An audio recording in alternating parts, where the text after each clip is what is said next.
Seng Rangbah Katholik Seng Parish Long Archdiocese Zone 7 kalapelong ya kelempung Tamasa lekai kumsi benta ban Pynwai no artan ya ka Jubili rupa ne ka jingdap pura ba arposan snem jongka.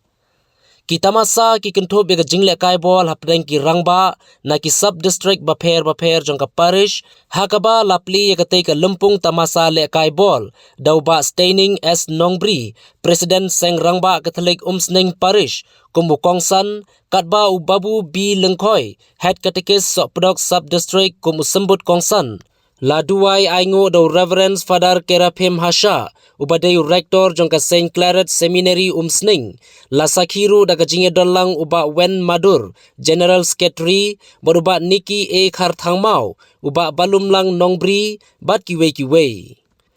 Hadin ka lumpung lekai bol la penbut saka Tamasa Yakob kentip naka Bible bat kumju ru ka jinge kop power hapdeng ki Rangbah yaki khusnam shaki bajom nadu ka lumpung ye lekai bol bat ki artli kata ka quiz bat ka power on sasam haka sngi Pynwai sendon ye ka jingra ke Jubili ka ba on sa penlong haka khatlai tarik ubanai leber ar hajar arpo ar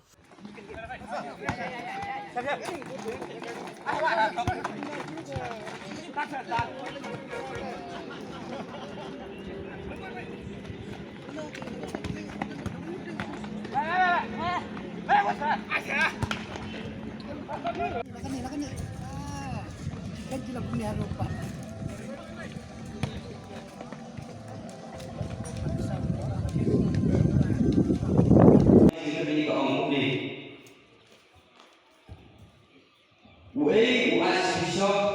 kasih berikong kerjaan yang Pak Selong Archbishop di Resto Panggang Resto Panggang Sipoma